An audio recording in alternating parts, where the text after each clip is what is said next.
Napoleon.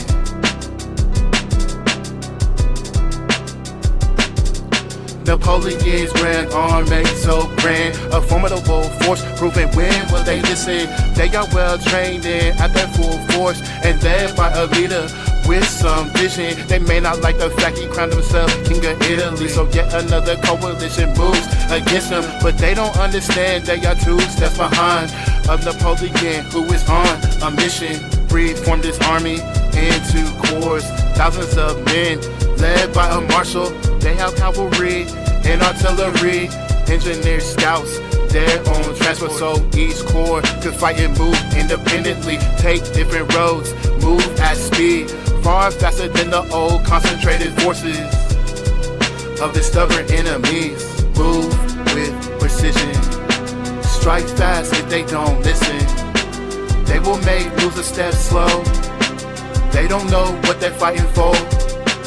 Uncoordinated attacks, too many interests at the table.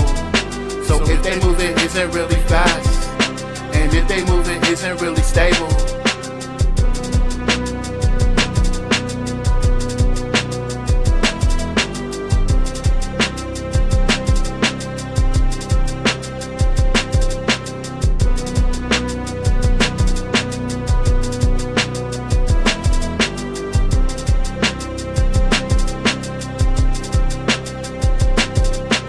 Austria is looking to advance, but the main force of Russia is so far away.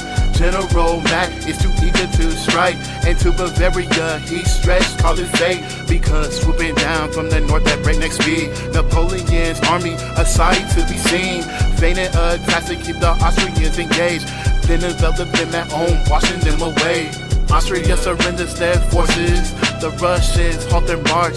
Once they know this, they begin now to fall back. Napoleon pursues, never cautious of fighting retreat.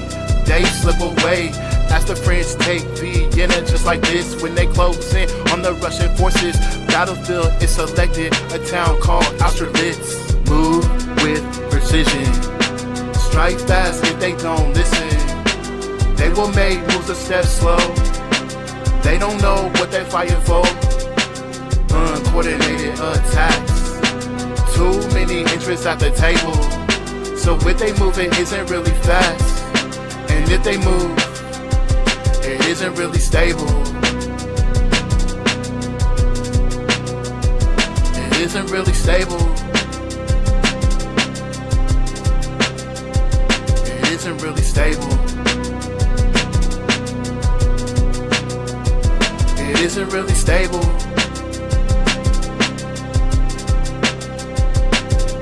Napoleon deploys his forces outside the town of Austerlitz. His main forces concentrated there, but his right flanks exposed. He counts on this. Predict the coalition strikes there.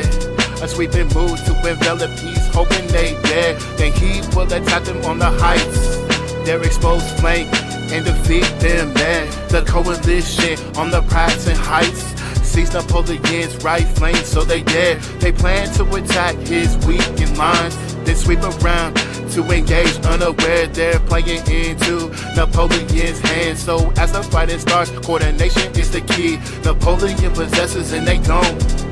The fighting will be desperate even if they don't see.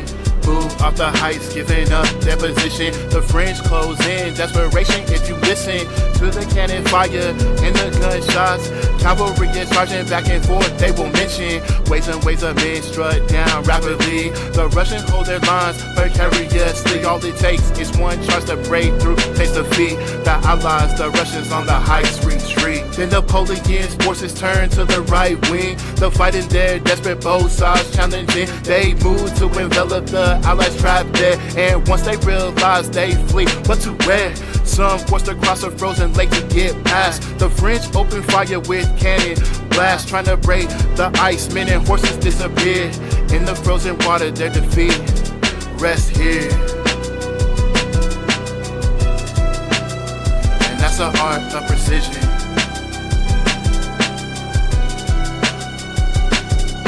Precision. That's the art of precision.